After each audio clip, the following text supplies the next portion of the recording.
네, 시청자 여러분 안녕하십니까. 대구 경북 뉴스 전해드리겠습니다. 이 7월의 마지막 주말인 오늘 대구와 경북 전 지역에 폭염 경보가 내려진 가운데 이번 여름 들어서 가장 무더운 날씨를 보였습니다. 대구와 경북에서는 경산시 하양읍의 낮 최고 기온이 38.1도로 가장 높았고 포항시 기계면과 대구시 북구가 37.6도, 경주가 36.8도 등 대부분 지역의 낮 기온이 이번 여름 들어서 가장 높게 나타났습니다. 휴일인 내일도 대구의 낮 최고 기온이 35도를 보이는 등 대구와 경북 대부분 지역의 낮 기온이 32도에서 36도의 분포가 예상됩니다. 대구지방기상청은 북태평양 고기압의 영향으로 대구와 경북 지역에도 폭염이 당분간 계속되겠다며 낮 시간엔 외출과 야외 활동을 자제하고 건강 관리에 유의해 줄 것을 부탁했습니다. 부동산 경기 침체가 오랫동안 이어지면서 대출 이자 연체율이 급등하고 있습니다. 건설업체들의 경우 이자 내기조차 힘겨워서 겨우 버티고 있는데 세금 폭탄까지 맞고 있습니다. 사업은 중단됐는데 세금 부과가 이어지면서 부도 위기를 호소하고 있습니다. 김철우 기자가 보도합니다. 대구 수성구에서 대규모 상가 복합시설 건설을 추진 중인 개발업체는 부도 위기에 놓였습니다. 코로나19 사태가 터지기 전인 2019년 땅을 샀지만 착공조차 하지 못했습니다. 한 달에 2억 원에 이르는 대출 이자를 넉 달째 내지 못하고 있습니다.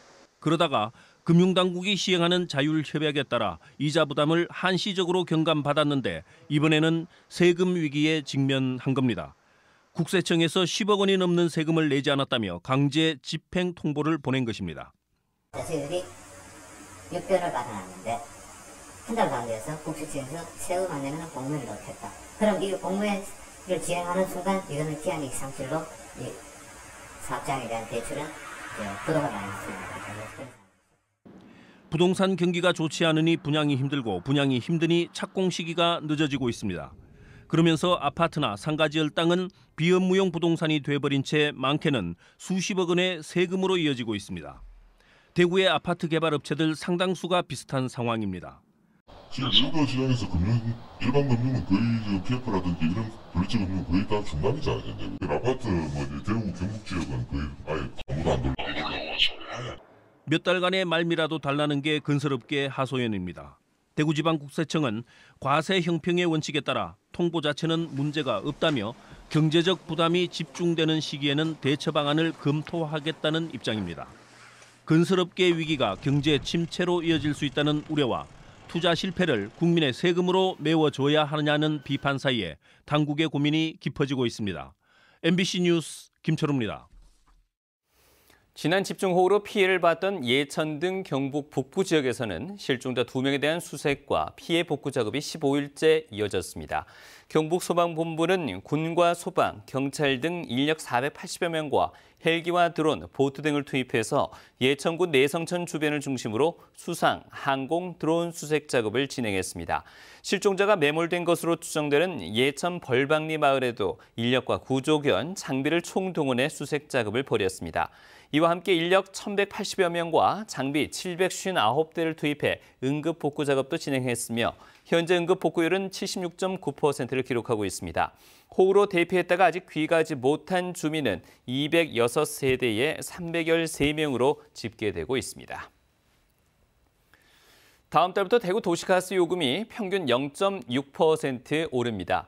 대구시는 외부 용역과 내부 심사를 거쳐 수송용 도시가스는 1.83%, 일반용 0.94%, 주택 취사와 취사 난방용 0.68%, 산업용 0.33에서 0.34% 올리기로 정했습니다.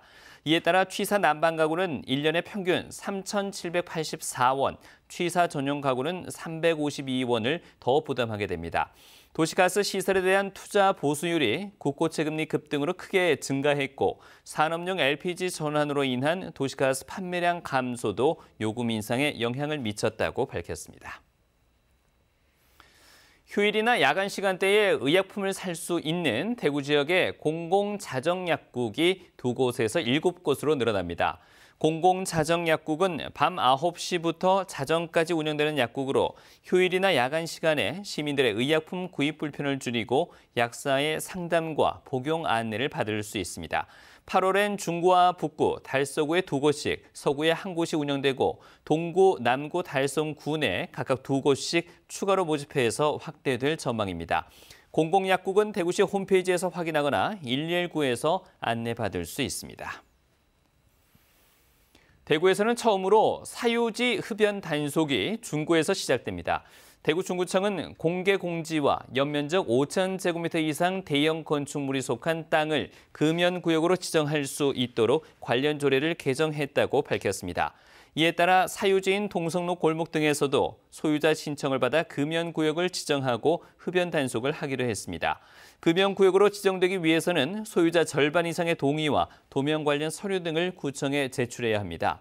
금연구역으로 지정되고 3개월의 계도 기간을 거친 뒤 흡연으로 단속되면 과태료 2만 원이 부과됩니다. 대구 오페라하우스는 개관 20주년을 기념한 골든보이스 시리즈 마지막 공연을 다음 달 5일 개최합니다.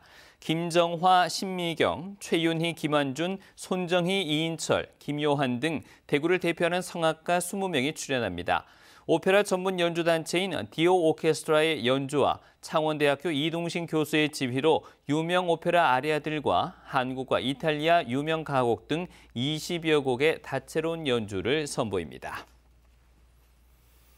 경북교육청은 경북 지역 직업계 고등학교에 베트남의 우수 유학생을 유치하기 위해서 베트남과의 협력을 강화하고 있습니다. 지난 26일 입학추진단이 베트남 다낭 교육훈련청을 방문해 글로벌 직업교육으로 상호 교류하고 협력하는 내용의 업무 협약을 추진하기도 했습니다.